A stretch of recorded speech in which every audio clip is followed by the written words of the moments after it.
Ahoy, and welcome back to Titanic Talkline. I am Alexia, and for the third time, I have Gally. Ahoy, ahoy. Ahoy, hoy. And we are doing I almost said season. Thank God it's not season. Episode three of the Three. Titanic miniseries. Yes, and I think that the way I said it is the most interesting thing about this That entire thing. happens. Yeah, this I would this agree. episode. I just want to get right into it immediately though, because the first thing I wrote down in my notes is that is 40,000 eggs is Gaston on board. Sorry. Did did you want to read the quick Wikipedia Oh entry, or yeah. would you like Did I like want to me to give do any that? did I want to give any context at all to this show, or did I just want to go right into my dumb joke? No, if you Um have not watched this episode of the actual of the actual 2012 Titanic miniseries, um, good you do the luck. summary. Yeah. No, you do the summary this time. I did it last Okay. time. Okay. So this is straight from Wikipedia, Thank about you, the Wiki. thank you, Wiki, about episode 3 of the 2012 Titanic series. Italian stoker Mario Sandrini gets a job on the ship, and he also manages to secure passage for his brother Paolo as the only foreign waiter in the first-class dining saloon. Paolo instantly becomes smitten with cabin steward Annie Desmond. Watson brings Lady Manton's jewel case down to steerage, and Barnes is shocked to discover why.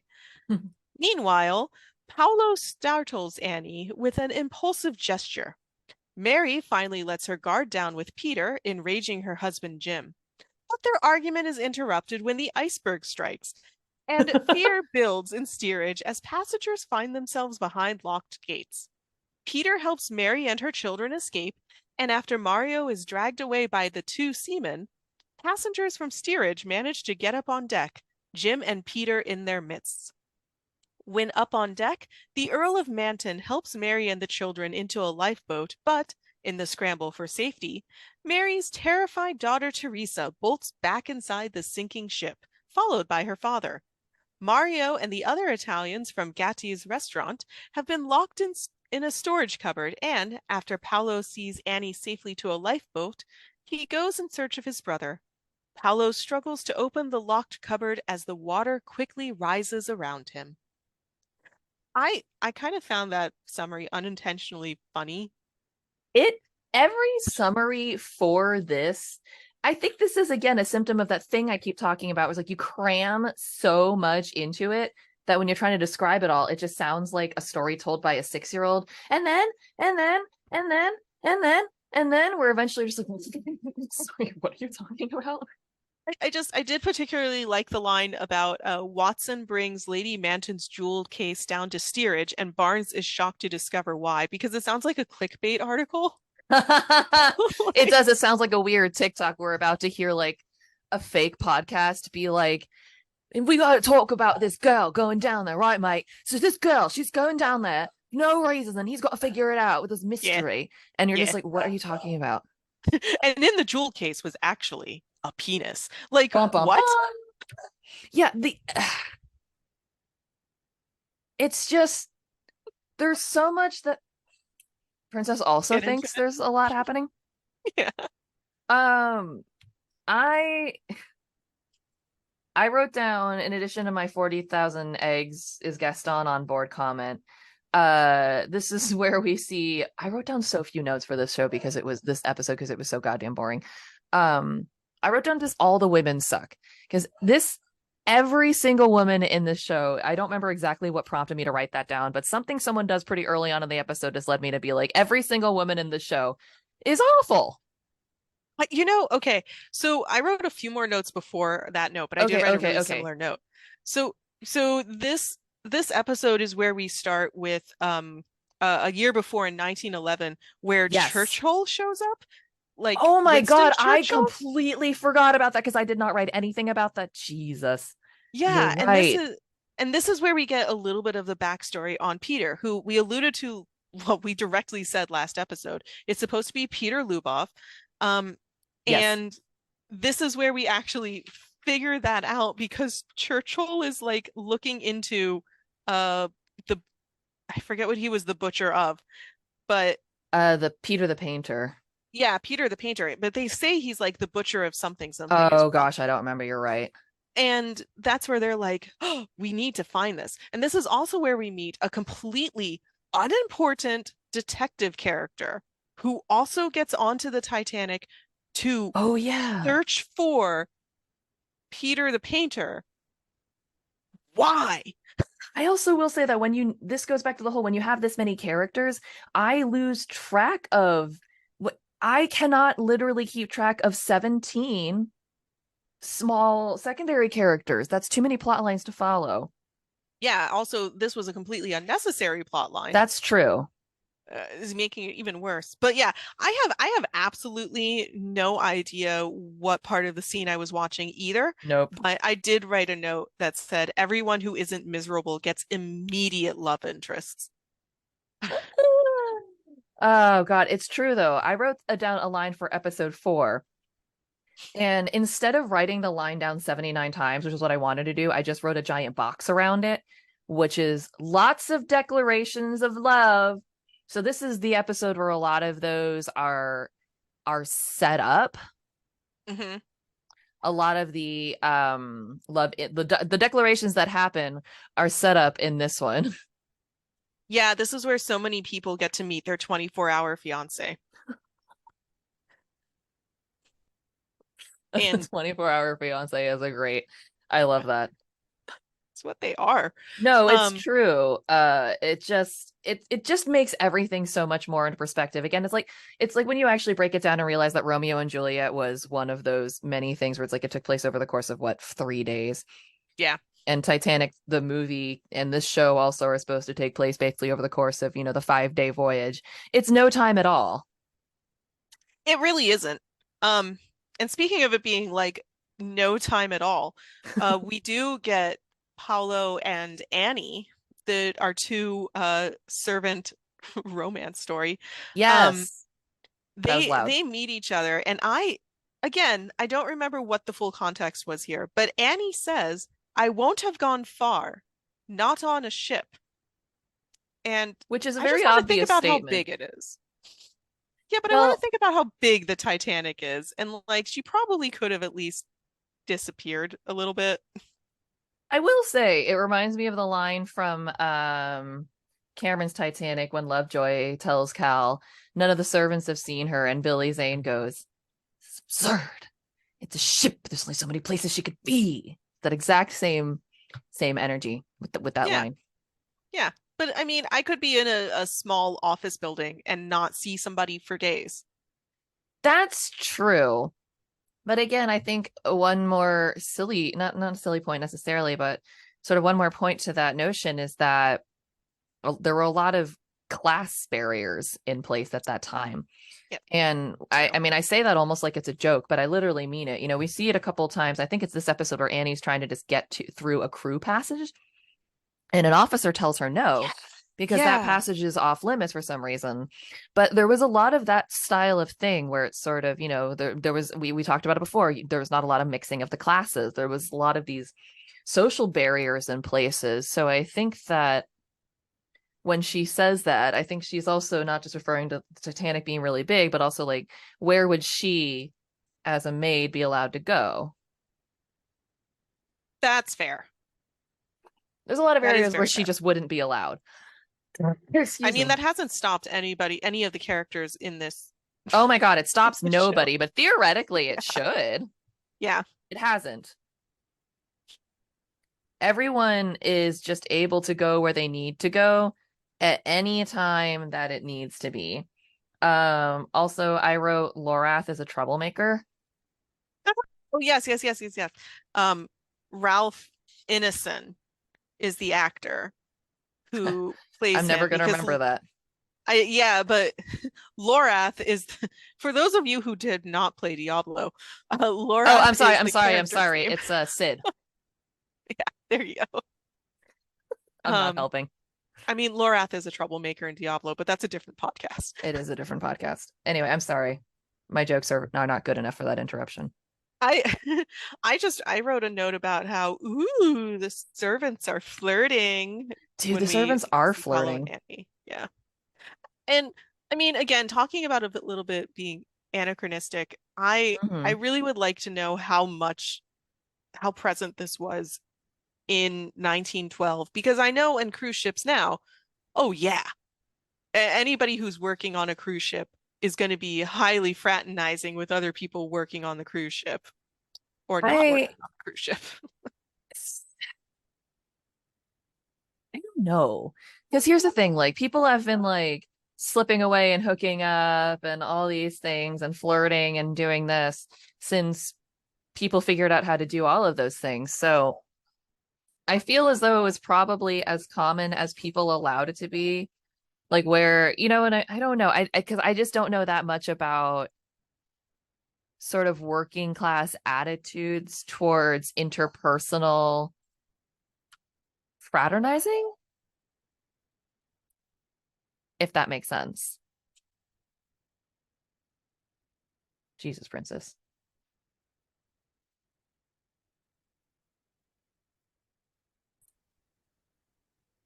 We had technical difficulties. I don't remember exactly what happened. What you were saying something. So you want to restart your thought? Do you remember what it was? I was hit by an iceberg, so I'm so sorry about that. Okay. Um, it totally got into my brain. But we were talking about how the servants were flirting. Everyone was flirting all over. I was saying Yeah. that I don't know much about the social attitudes involving sort of like interworking class, but I imagine that, like so it's one of those things where it was definitely a slightly more prudish culture, Mhm. but I don't know, how discouraged this might have been or not been. I do think it would have been discouraged to be this obvious about it.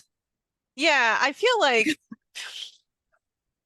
I kind of feel like Lightbringer would have stopped by and been like, "Hey guys," or Light Troller, sorry, Hmm. would have just, stopped by because he's literally everywhere on the ship. He is At the all omnipotent times. present. And he is Um, psychic, apparently. yeah, I feel like he would have come and put a stop to this flirting.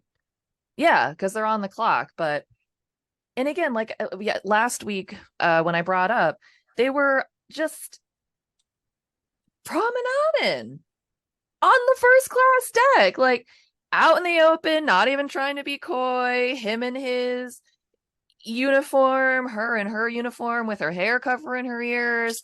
Just, Ooh. I don't understand. But yeah, just wandering around like, here we are, I, yeah. flirting. It has the exact same feel to me as it did the scene in episode 1 where Georgiana and that guy just openly make out on the first class promenade deck in front of everyone. Yeah, and it was a little bit obvious, or a little bit opposite from Peter and Mary's flirting, I guess. I don't know what to call it. Oh my god. That's once again a victim being stalked. Yeah, but I don't know. I was still just completely confused about how this relationship was supposed to be. Did they actually have a history with each other before? I don't think Um, so. yeah. So There's again, no way.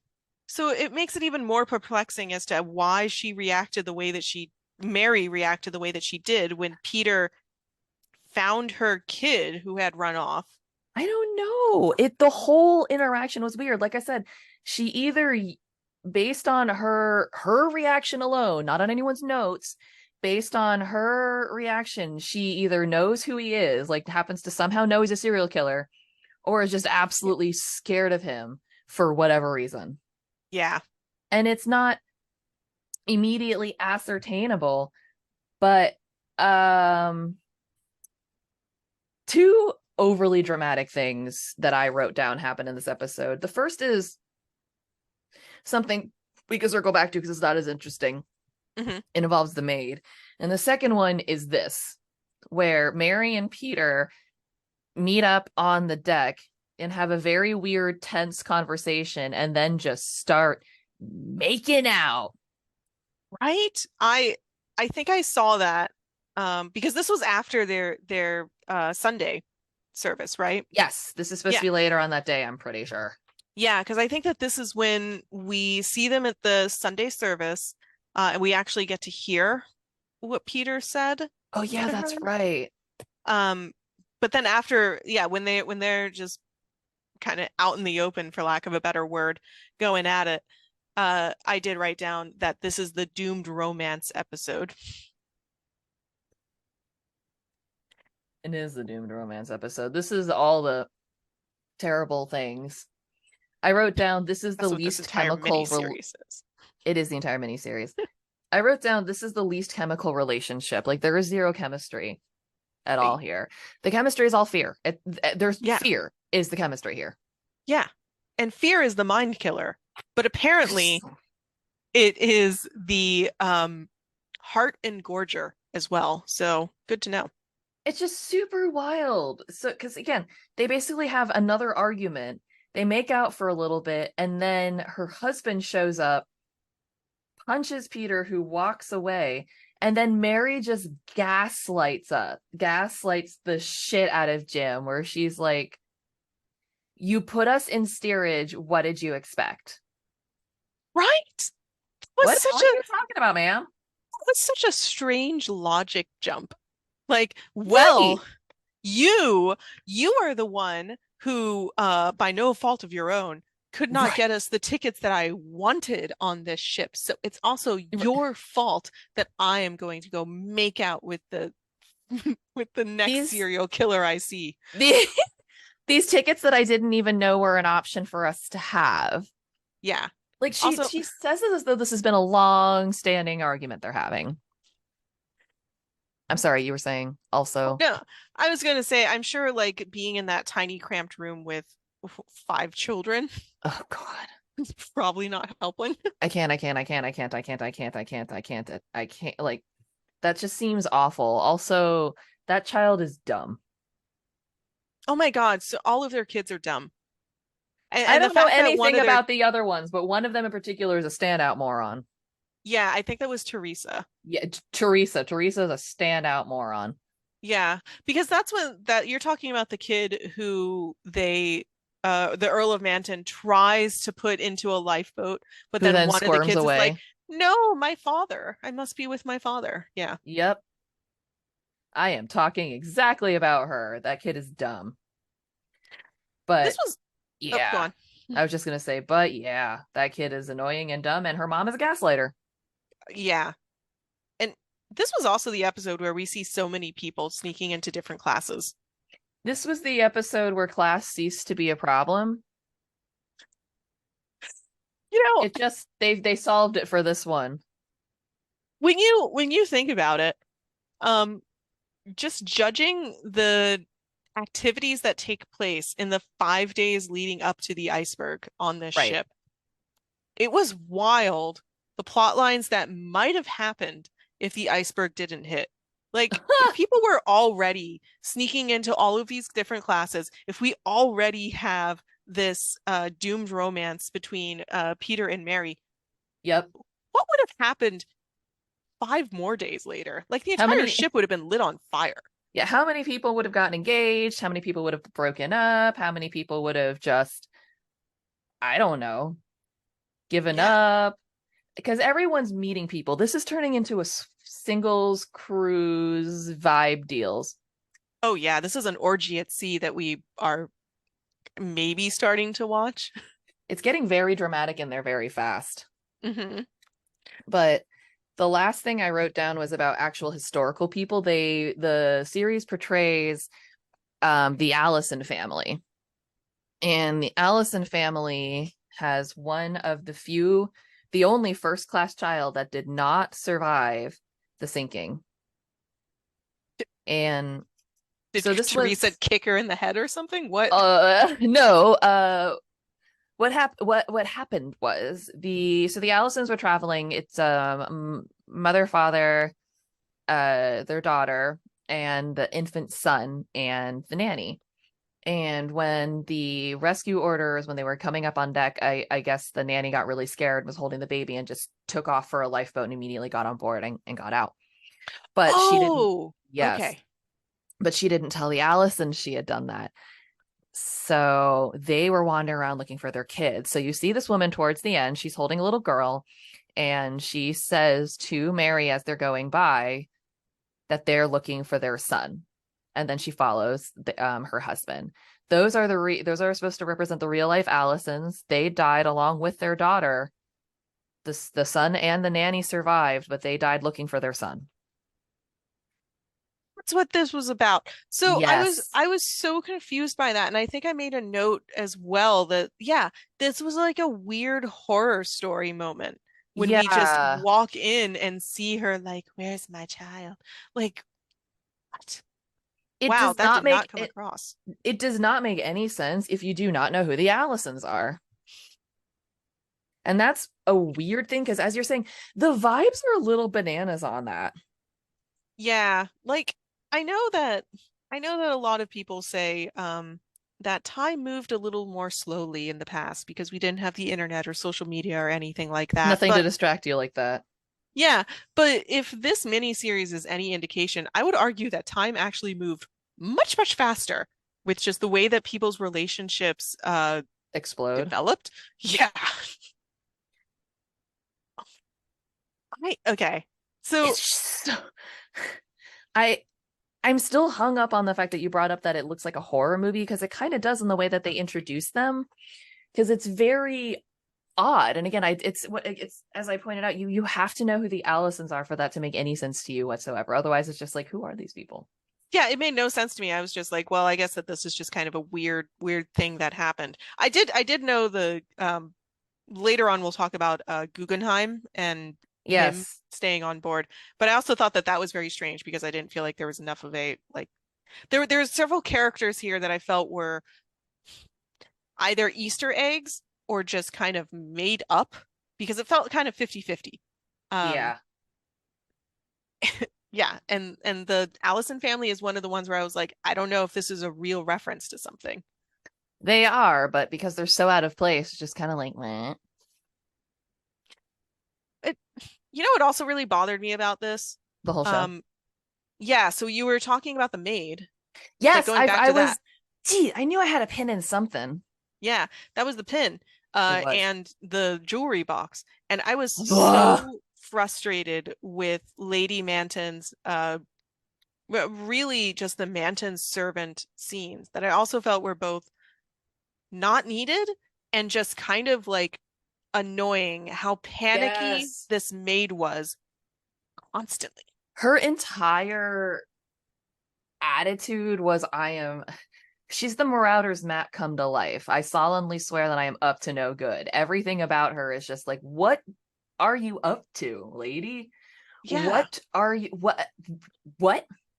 Why are you so sketchy? yeah, and it was so melodramatic too because is this where she has the whole breakdown? Yes. Yeah. Um right. So it's where the two Manton servants Yep. um have a scene just in a hallway In a where staircase, specifically in a staircase. in a staircase where she is just bawling her eyes out because oh no, I accidentally stole my lady's jewelry box, specifically this brooch. I hope she doesn't recognize it, but I feel really guilty about it because I needed this thing, but I feel really bad. So I'm gonna set. I wrote down in my notes that she is a sociopath because Yeah. it's not like she took the brooch and felt guilty and wants to return it. She felt guilty and wanted to make sure she didn't get caught, so she wanted to set somebody up to go down for it. Yeah, you're not a good person. No, and I mean it's later displayed that this dude she tries to set up is a serial killer. But either way, it makes her intention pretty awful. Yeah. And the servant, he points it out to her when he catches up to her. He's like, you would have let someone else go down for you because she basically tells him like, so I took the brooch and I put it in my suitcase, not the case in my room, because I knew that if they searched my room they'd find it. I put it in the case in the cargo hold, in the luggage hold. And then I got nervous because she's going to notice that it's missing, so she brings this box down to third class and she tells the officer it's broken.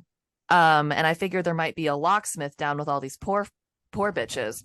So she goes down there, and she confesses all this to Kenneth, the servant. And she's like, yeah, that way there would be proof of me bringing the box down and somebody else tinkering with it. So when they, there'd be irrefutable proof that it wasn't me. It was like, you really thought this through. But she also must have thought through her emotions too, because that entire time she looked like she was set up, like this was not her idea because of the way that Well, she was bawling so much, like, oh God. I don't think she was intending on getting caught. I think that's all that Yeah. was.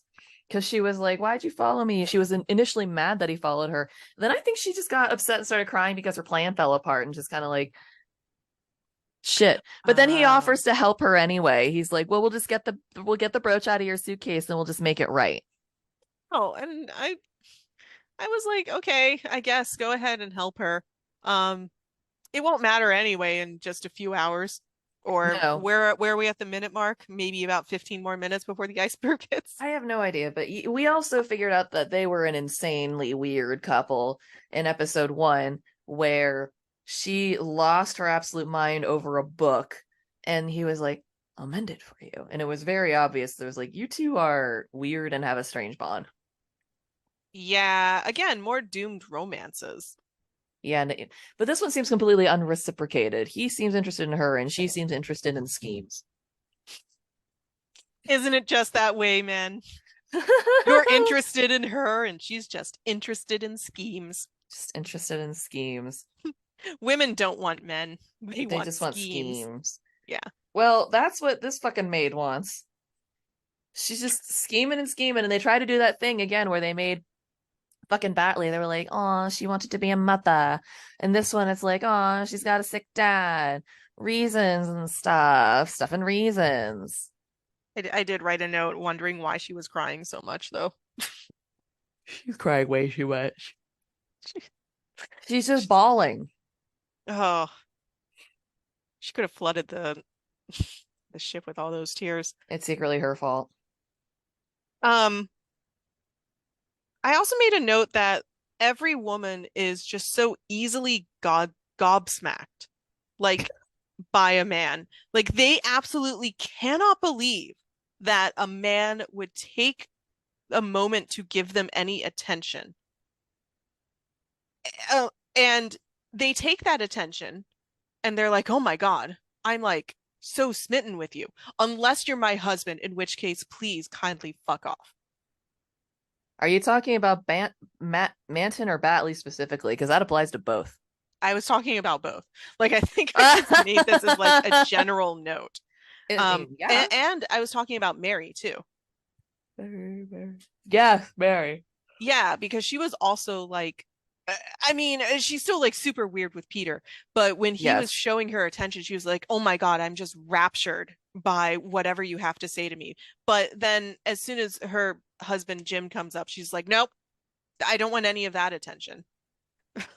Like, you're It's a horrible person." every woman is mean to her long-term partner. Yeah, It's this was a very breakup interesting. cruise. This was a breakup cruise, but then all for the young people, it was a hookup cruise because then you got a Paolo proposing to Annie. Yeah, 24-hour fiance. Yeah, and is it this one or the next one where Henry and Georgiana, they have their moment in the next episode, right? When everyone's declaring, yeah. Yeah, I think they're the next episode. But yeah, like Annie and Paolo, how long did they know each other?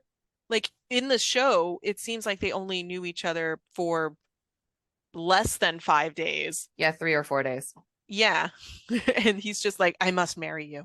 Titanic sail set sail on the 10th and sunk on the early morning of the 15th. Yeah. So kind of rushing into things there, even for the time. I mean, it's exactly what Jack and Rose did, but Was this just a thing? Did we did we move away? no, I think we just are not teenagers anymore.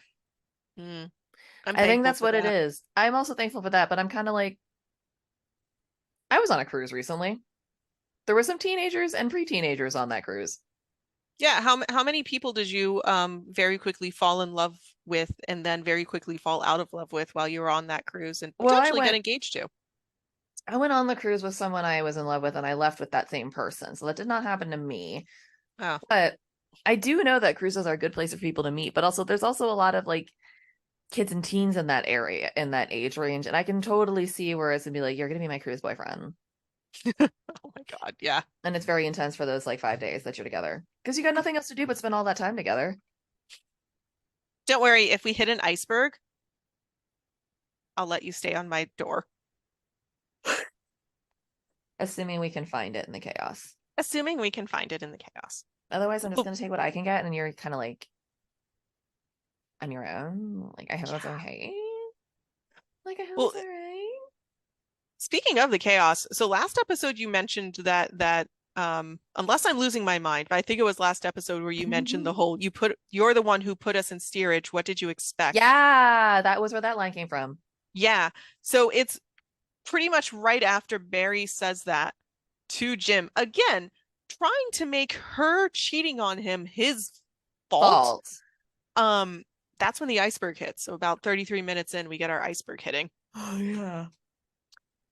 And we get to witness the whole steerage area panic, but we also get to just see Peter stare creepily and stoically, As per usual. as per usual. Again, why? Why? I don't know why we needed him. No, and honestly, I didn't understand why we needed this entire pickpocket scene, but that turns out to be quote unquote relevant in episode 4 for 12 seconds Yeah. that no one needed. And and this is also like another part of the movie where we see the detective who has been who I'm still confused as to like why he decided to hop onto the Titanic because he thought that I don't Peter Lubov would know. be on there, but we see him actually like um confront Peter Yeah. in a again a particularly useless scene. Yeah. Like, no, I don't know how um detectives are supposed to act in emergencies, but my feeling is if I were on a boat and I was a detective and I was like, ooh, I see the guy that I'm going after on this boat. And there was a gigantic emergency where the boat is literally sinking. My first thought would not be, I need to arrest him now. No, and that's the entire feeling I got with the whole like arresting Jack for the diamond in Titanic, the movie, where it's kind of like, is now the time? Yeah, not the time or the place. Maybe you should try to make sure that we both get onto a lifeboat and off of the ship so that then you can arrest me in safety. Yeah, we'll have an argument later. Yeah, we'll have it on the ship or we'll have it on The boat. the lifeboat. Yeah. I like there's a book series I like called the Pendragon series, and there's a character in there named Lure, and she's, a quite stoic sort of character.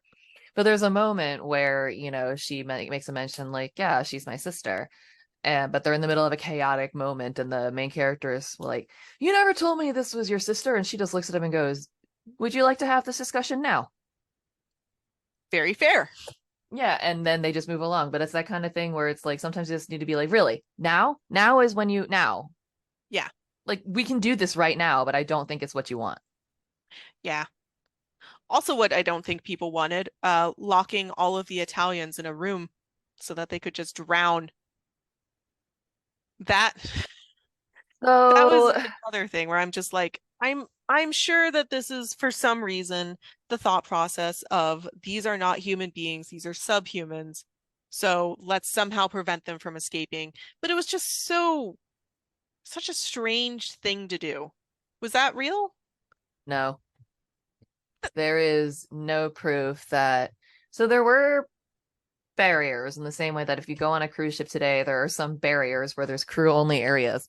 But barriers on the Titanic were not massive like this. Again, most of the things held in place were like waist high barriers or just the notion that it's like you're not supposed to be here. You'll get in trouble if you're here. Yeah.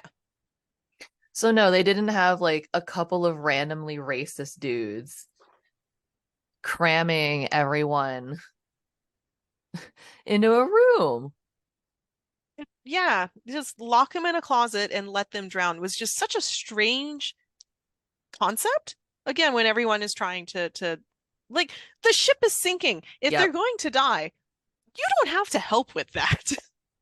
No, it's a lot of energy to divert to a task that like there's a bit of a time limit on. There was a lot of energy just in this show that I feel was not devoted to showing the people get trying to get off, which arguably I feel would be just enough horror and panic.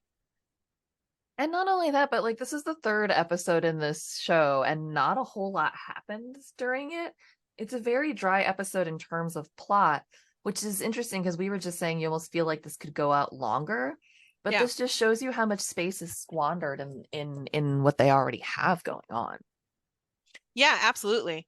Um, and I will say, like, there was significantly more panic in this episode than there was in the first episode. Like, people actually, you started to feel that panic. The music did not enforce it, but you started to No. feel the panic that people were having. Yeah, despite the elevator music in the background, Yeah. it felt a little bit like stuff was starting to it's like tensions were starting to rise a little bit. Yeah, and I think that speaking of like not much happening, um, Italians get locked in a closet, and we also get to see everyone getting onto the lifeboats.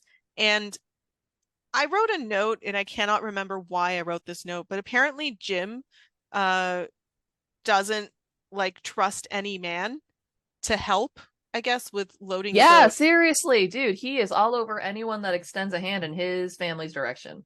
Yeah, and that was so strange. But thankfully, Lord Manton was there, who is the only made up but good guy, I guess, of this plot, who's like his whole role is to just be bland but rich enough to be like, let me help people.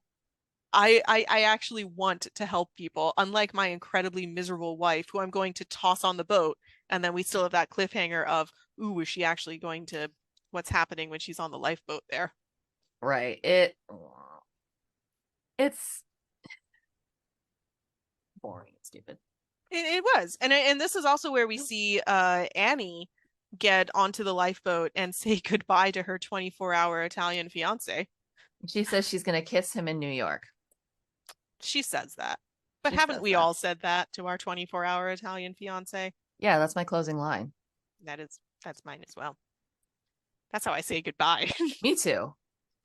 Speaking of good, I literally have nothing left for this one. Did you have anything left for this episode or I This ended on a cliffhanger, and my only cliffhanger note was, and will the Italians die?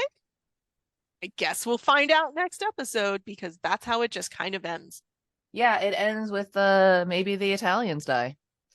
This was to me the most useless episode in what are already not a lot of episodes. Like there's already some useless episodes here. Mm-hmm. But No, every this one I was th dumb. yeah, everything in this episode could have been said better or differently in other episodes, or just could have been completely omitted. Yep. Nothing was nothing was necessary in this one. Yeah, honestly, I'm surprised that we were able to spend more than 15 minutes talking about episode Same. three. Well, we've made it to 40, so thank you everyone for tuning in. Tune in next week for the exciting, not so exciting conclusion of this ridiculous show. Yeah, will all of these cliffhangers actually have some type of conclusion? Or will we just fall Listen to off the cliff? find out. Oh, Yes. Oh. Okay. Bye.